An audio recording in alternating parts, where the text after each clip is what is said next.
Hello എല്ലാവർക്കും സ്വാഗതം. നമ്മൾ ഇന്നൊരു ക്രിസ്മസ് സ്റ്റാർ ഉണ്ടാക്കാൻ പോവാണ്. അതിനായിട്ട് ഞാൻ A4 സൈസിലുള്ളൊരു പേപ്പർ എടുത്തിട്ടുണ്ട്. അതിനെ ഇതേപോലെ ഹാഫായിട്ട് മടക്കുക.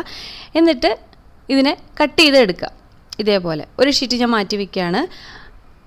ഇത് നമ്മൾ നടുക്കിലേക്ക് ഇങ്ങനെ മടക്കി കൊടുക്കുക. ഏകദേശം നടുക്കിലേക്കായിട്ട് മടക്കുക. ഒരു സൈഡിൽ നിന്ന് മടക്കി അതേപോലെ അടുത്ത സൈഡിൽ നിന്ന് മടക്കുമ്പോൾ ആദ്യം മടക്കിയതിൻ്റെ കുറച്ച് മേലെ വരുന്ന രീതിയിൽ മടക്കി കൊടുക്കുക. അതായത് നമ്മളിതിങ്ങനെ ഗ്ലൂ ആക്കി കൊടുത്ത് ഒട്ടിക്കാനുള്ളതാണ്. ഇതേപോലെ ഗ്ലൂ ആക്കി ഒട്ടിച്ചു കൊടുക്കുക. ഒട്ടിക്കുമ്പോൾ ഉള്ളിൽ ഗ്ലൂ ആവാൻ പാടില്ല കേട്ടോ. അതായത് ഉള്ളിൽ ഒട്ടിപ്പിടിക്കാൻ പാടില്ല. ഇനി അത് ഉണങ്ങിയതിന് ശേഷം ഇതേപോലെ മടക്കി കൊടുക്കുക. എന്നിട്ട് ഞാനിതിലൊരു ഡിസൈൻ വരച്ച് കൊടുക്കുന്നുണ്ട്. ഞാനുണ്ടാക്കിയ അതേ രീതിയിൽ നിങ്ങൾക്ക് കിട്ടണമെന്നുണ്ടെങ്കിൽ നിങ്ങൾ സെയിം ഡിസൈൻ തന്നെ വരച്ച് കൊടുക്കുക. പിന്നെ ചെറിയ രീതിയിൽ വ്യത്യാസങ്ങൾ വരുത്തി കഴിഞ്ഞാൽ വ്യത്യസ്തമായിട്ടുള്ളൊരു ഡിസൈൻ നമുക്ക് കിട്ടും. അപ്പോൾ എങ്ങനെ വേണമെങ്കിൽ ചെയ്യാം കേട്ടോ. ഞാൻ ഈ ഒരു രീതിയിൽ എനിക്കിഷ്ടമുള്ള പോലെ ഇങ്ങനെ വരച്ച് കൊടുക്കുകയാണ് ചെയ്യണത്. ഇത് വരച്ചതിന് ശേഷം നമ്മൾ കട്ട് ചെയ്തെടുക്കണം. ഞാനിതാ കട്ട് ചെയ്യാണ്.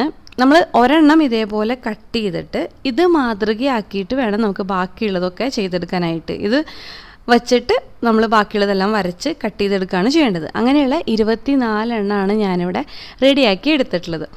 ഇനി നമ്മൾ നടുക്കിലായിട്ട് ഗ്ലൂ ആക്കി കൊടുത്ത് ഒന്നിൻ്റെ മീതെ ഒന്നിങ്ങനെ വെച്ച് ഈ 24 എണ്ണവും നമ്മൾ ഈ രീതിയിൽ ഒട്ടിച്ചെടുക്കുകയാണ് കേട്ടോ.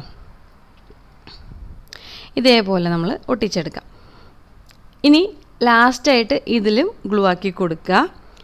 എന്നിട്ട് രണ്ട് സൈഡിൽ നിന്നും ഇതേപോലെ ഇങ്ങനെ വളച്ച് റൗണ്ടാക്കി പിടിച്ച് ഇങ്ങനെ ഒട്ടിച്ചു കൊടുക്കാം. നമുക്ക് വേണമെന്നുണ്ടെങ്കിൽ നടുക്കിലും കുറച്ച് ഗ്ലൂ ആക്കി കൊടുക്കാം കേട്ടോ. അതിന് ശേഷം ഞാനിതിലൊരു ഹോളിട്ട് കൊടുക്കുന്നുണ്ട്. എന്നിട്ട് ഒരു ത്രെഡ് അതിൻ്റെ ഉള്ളിൽ കൂടെ ഇട്ട് നമുക്ക് എവിടെയെങ്കിലും ഹാങ് ചെയ്തിടാൻ വേണ്ടിയിട്ടാണ്. ഞാനിതിൻ്റെ കൂടെ മാൽബൾബും കൂടി ഇട്ട് കൊടുത്തിട്ടുണ്ട്. അപ്പോൾ നിങ്ങൾക്ക് ഇഷ്ടമായെങ്കിൽ ലൈക്ക് ചെയ്യുക. അതുപോലെ നിങ്ങളുടെ അഭിപ്രായങ്ങളൊക്കെ കമൻറ്റ് ചെയ്ത് പറയുക. പിന്നെ എല്ലാവരും ട്രൈ ചെയ്ത് നോക്കുക കേട്ടോ. ഫ്രണ്ട്സിനൊക്കെ വീഡിയോ ഷെയർ ചെയ്യുക. നമ്മുടെ ചാനലിൽ ഇതിനു മുമ്പ് പലതരത്തിലുള്ള ക്രിസ്മസ് സ്റ്റാറുകളും ക്രിസ്മസ് ക്രാഫ്റ്റുകളൊക്കെ ചെയ്തിട്ടുണ്ട്. അപ്പോൾ കാണാൻ ഇഷ്ടമുള്ളവർ അതൊക്കെ കണ്ടു നോക്കുക.